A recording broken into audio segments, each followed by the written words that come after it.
Hello दोस्तों, MT education में आपका हार्दिक स्वागत है। आज हम गद्य 6 कालिदास का प्राणी प्रेम मोहन राकेश लिखित उसको पढ़ेंगे। कालिदास का प्राणी प्रेम मोहन राकेश, उसका जन्म 1925 में, उसका जो निधन है सन 1972 में हुआ। मोहन राकेश का जन्म पंजाब के अमृतसर में हुआ था। इसका असली नाम तो था मदन मोहन गुगलानी। उनकी दीदी ने मदन मोहन राकेश नाम रखा था। बाद में मोहन राकेश नाम स्थायी हुआ। मोहन राकेश हिंदी साहित्य के अच्छे नाटककार, उपन्यासकार और कहानीकार के रूप में अपना नाम अमर कर गए हैं। इन्होंने डायरी, संस्मरण, जीवनी, निबंध, पत्रकारिता तथा अनुवाद के क्षेत्र में भी ठोस योगदान दिया है। नाटक में आषाढ़ का एक दिन बहुत ही विख्यात और चर्चित नाटक रहा है। यहाँ पर कालिदास का प्राणी प्रेम, ये आषाढ़ का एक दिन, ये जो एकांकी हैं इसमें से ही एक लिया गया है। नाटक आधे अधूरे, लहरों के राजहंस, आषाढ़ का एक दिन, एकांकी, अंडे के छिलके, बीज नाटक, आईने के सामने एवं सारा आकाश, आखिरी चट्टा, यह उनकी गद्य रचनाएं हैं। आगे देखते हैं। यहाँ पर आषाढ़ का एक दिन से केवल एक ही अंश कालिदास का प्राणी प्रेम शीर्षक से प्रस्तुत किया गया है। नाटक के दो प्रमुख पात्र हैं, मल्लिका और कालिदास। कालिदास को आप जानते हैं, 9वीं कक्षा में कालिदास के बारे में आप पढ़ चुके हैं। मल्लिका कालिदास की दोस्त हैं। तीसरा पात्र है दंतुल। कालिदास बाण से घायल हरिण शावक को बचा लेता है। नाटककार ने ये कहना चाहा है कि अगर हम प्राण दे नहीं सकते तो किसी का प्राण लेने का अधिकार भी हमें नहीं है। यहाँ पर मुख्य बात बताई है, मारने वाले से बचाने वाला महान होता है, बड़ा होता है।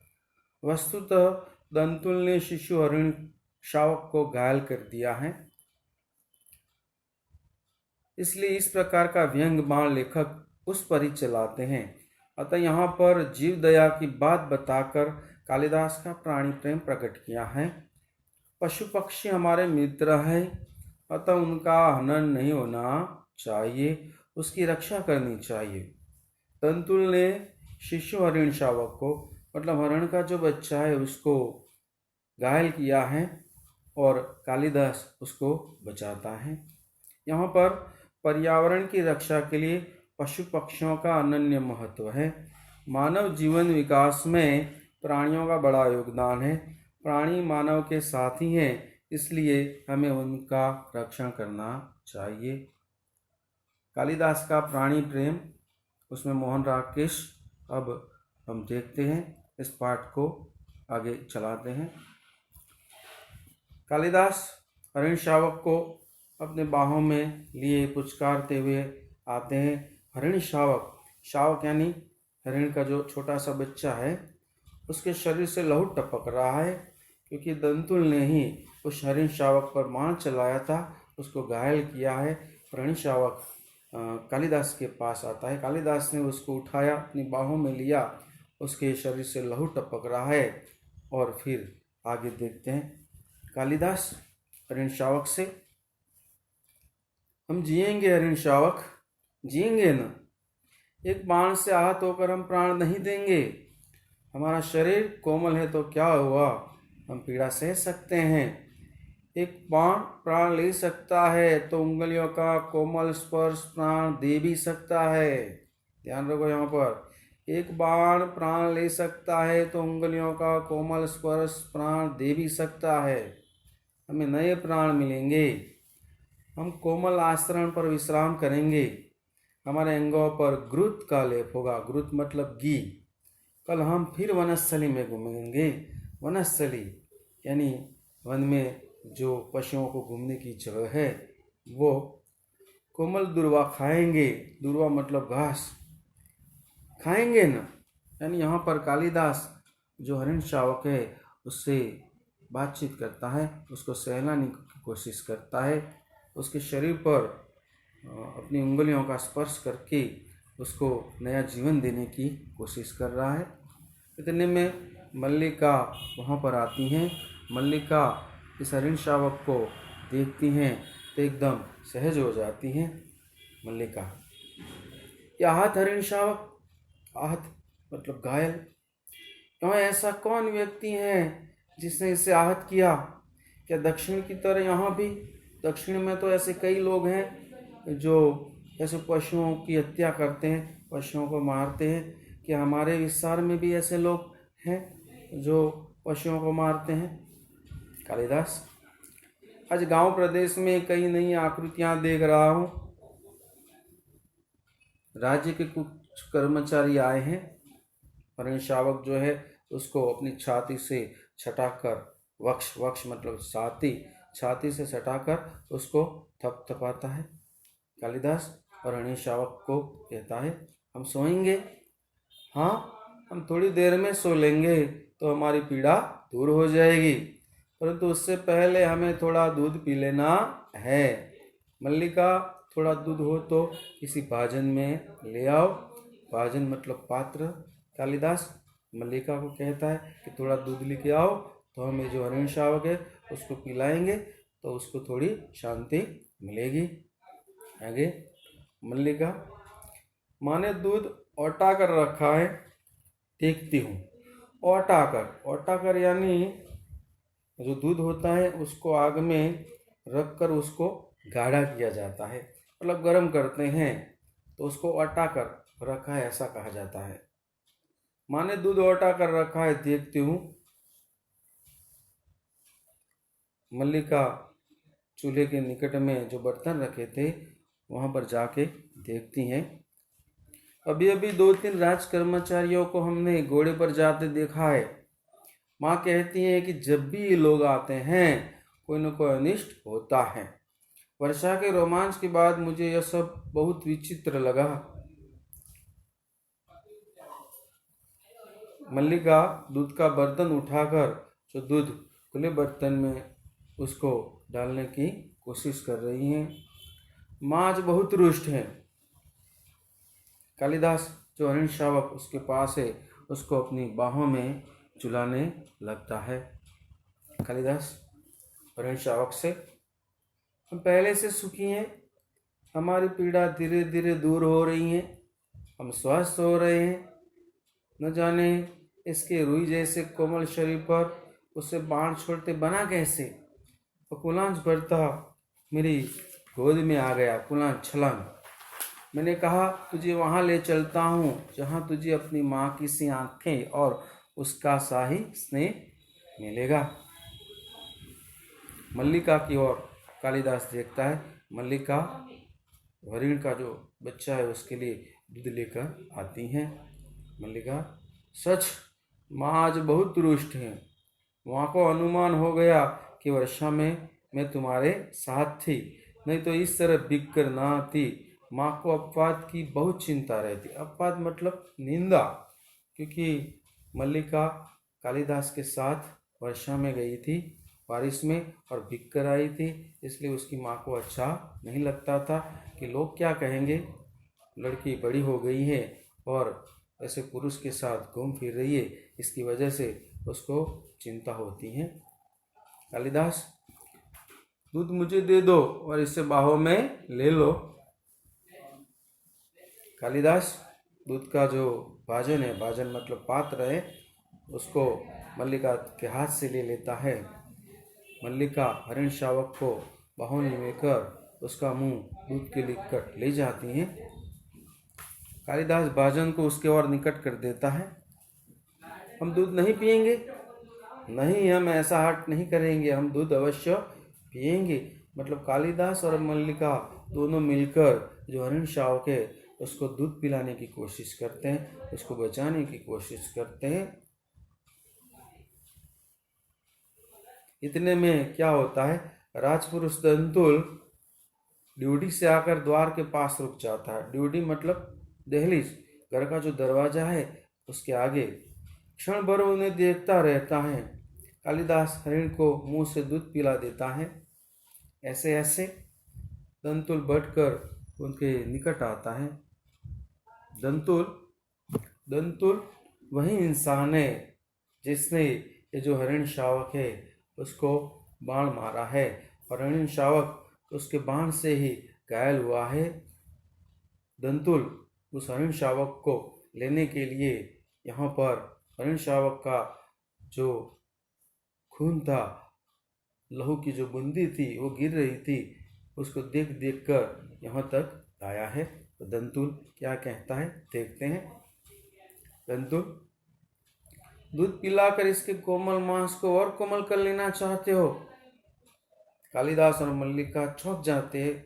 अचानक ऐसे एक अनजान इंसान को देखा। मल्लिका हरिण शावक को लिए थोड़ा पीछे हट जाती हैं। कालिदास दूध का बाजन आसन पर रख देता है। कालिदास दंतुल को, जहाँ तक मैं जानता हूँ हम लोग परिचित नहीं हैं। तुम्हारा एक अपरिचित घर में आने का साहस कैसे हुआ? दंतुल एक बार मल्लिका की ओर देखता है, फिर कालिदास की ओर। दंतुल, कैसी आकस्मिक बात है। ऐसा ही प्रश्न मैं तुमसे भी पूछ सकता हूँ। कैसी आकस्मिक बात है कि ऐसा ही प्रश्न मैं तुमसे पूछना चाहता था। हमारा कभी का परिचय नहीं, फिर भी मेरे बाण से आहत मतलब घायल हरिण को उठा ले आने में तुम्हें संकोच नहीं हुआ? ये तो कहो कि द्वार तक रक्त बिंदुओं के चिन्ह बने हैं, अन्यथा इन बादलों से घिरे दिनों में मैं तुम्हारा अनुसरण कर पाता यानी पीछे पीछे आ सकता। मतलब दंतुल यहाँ तक आया है उसका कारण यही था कि जो हरिण है उसके शरीर में से खून के रक्त के जो बिंदु गिरे थे उसको देख देख कर कालिदास हैं उसके घर तक आता है। कालिदास, देख रहा हो कि तुम प्रदेश के निवासी नहीं हो।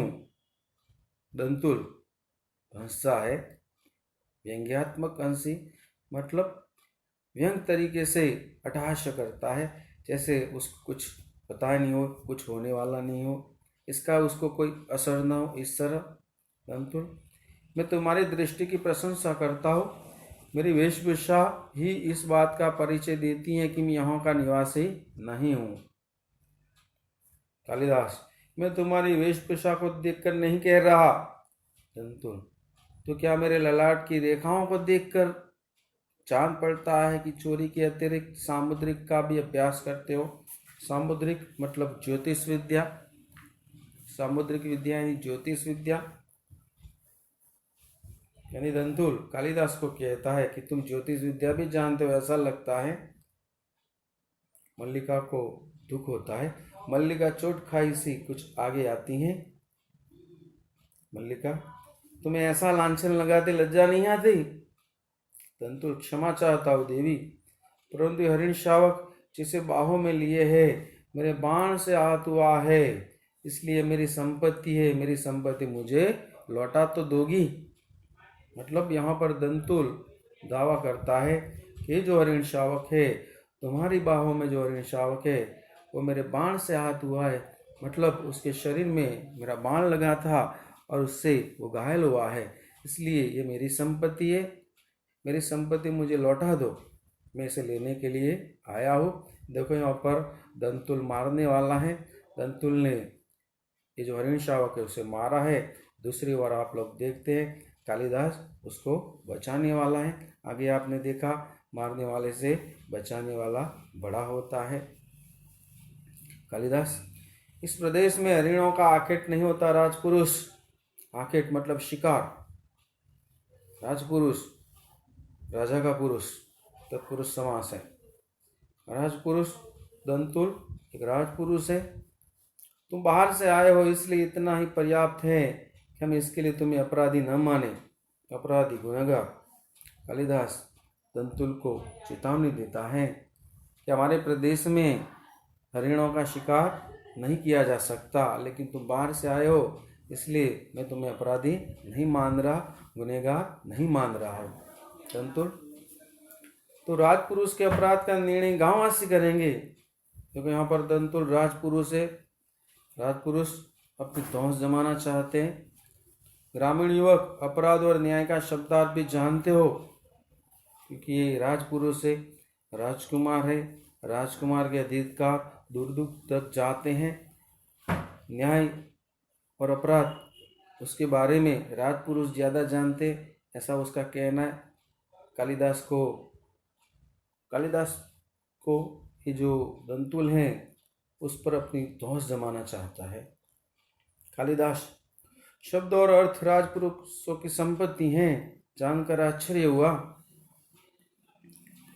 दंतुल, समझदार व्यक्ति जान पड़ते हो, फिर भी नहीं जानते कि राजपुरुषों के अधिकार बहुत दूर तक जाते हैं।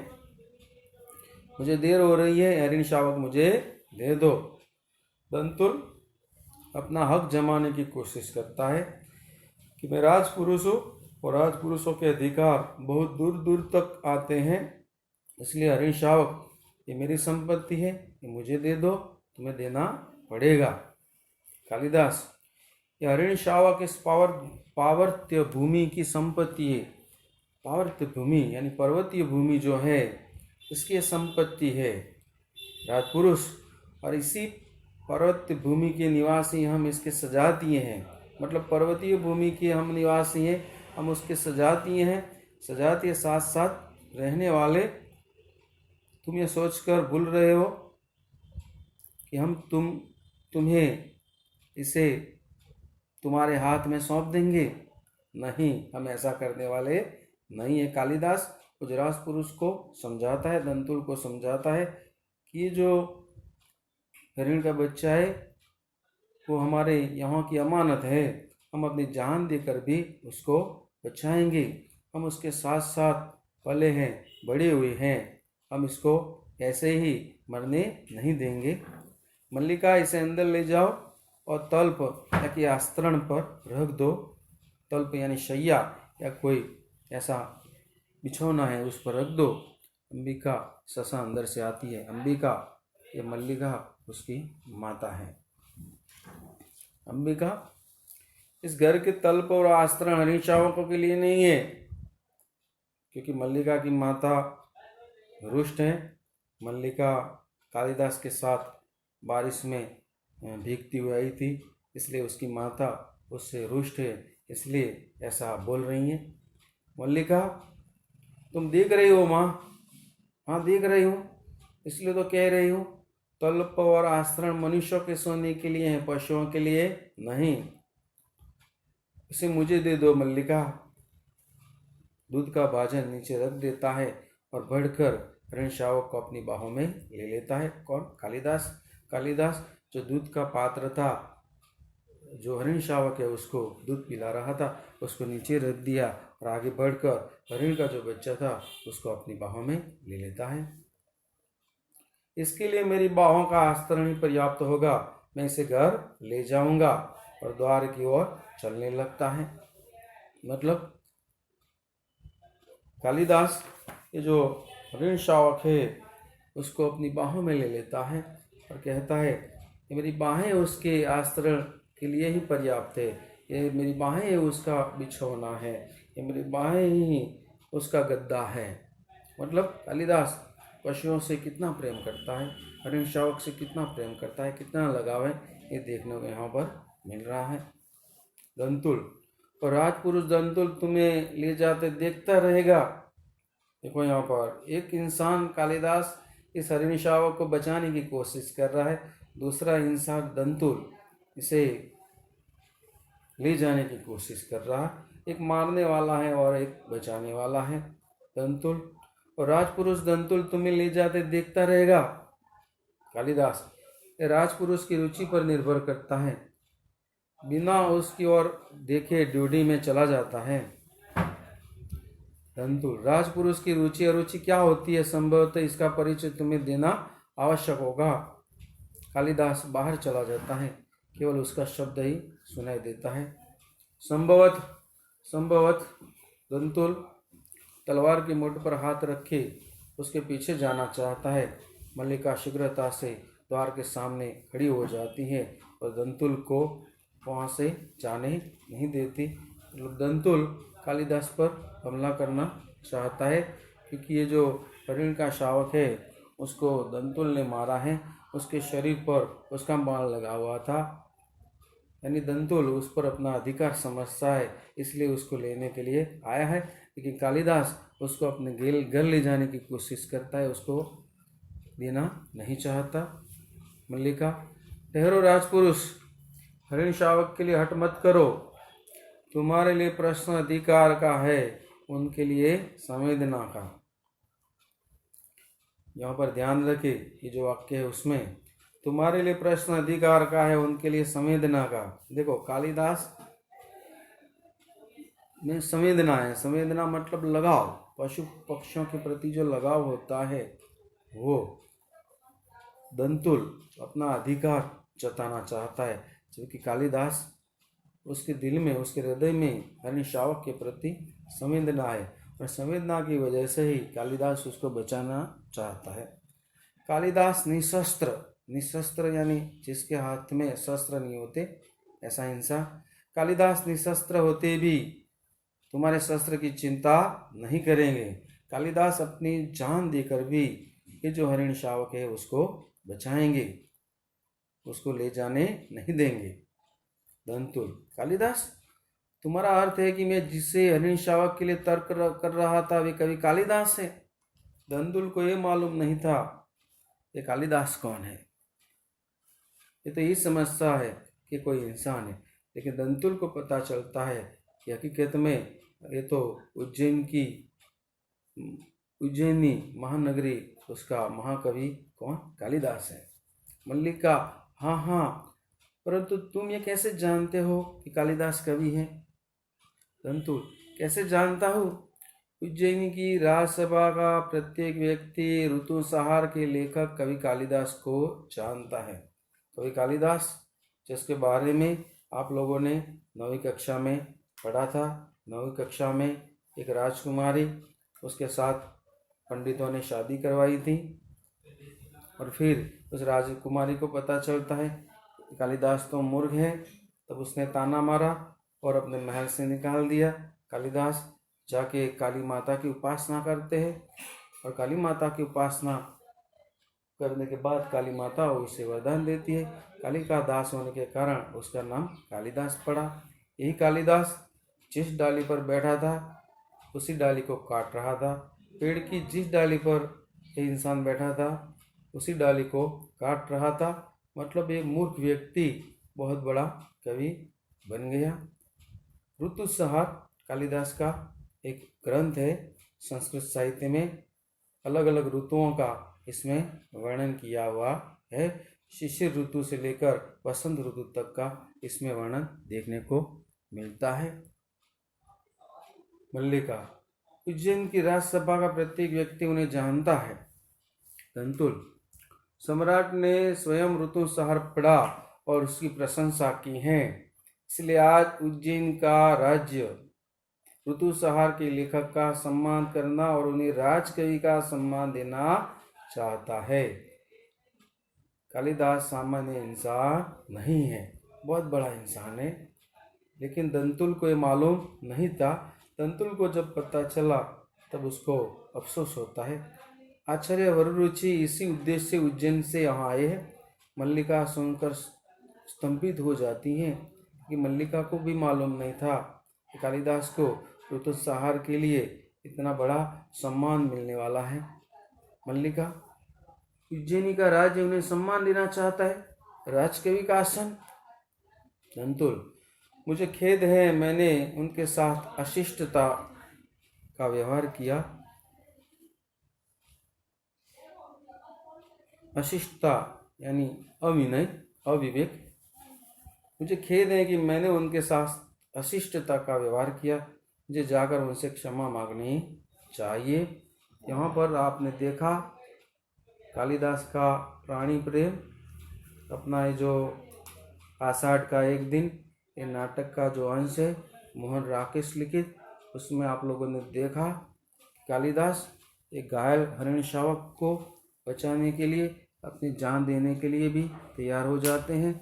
सामने दंतुल, उसने हरिण शावक को घायल किया पुरातपुरु से, और उसको लेने के लिए वह कालिदास को मारने के लिए भी तैयार हो जाता है।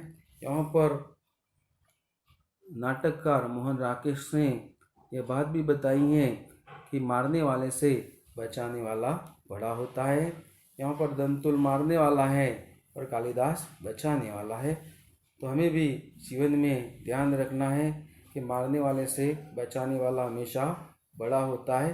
किसी की जान लेना आसान है, लेकिन किसी की जान बचाना मुश्किल है। यहाँ पर ये जो नाटक है उसमें यही मुख्य बात है। पर्यावरण की रक्षा करना हमारा धर्म है, पशु पक्षियों की जान बचाना ये भी हमारा कर्तव्य है, हमारा फर्ज है। मानव जीवन विकास में प्राणियों का बहुत बड़ा योगदान रहा है, इसलिए प्राणियों की जान बचाना हमारा उत्तरदायित्व है, उसकी रक्षा करना हमारा धर्म है, हमारा फर्ज है, हमारा कर्तव्य है। अस्तु।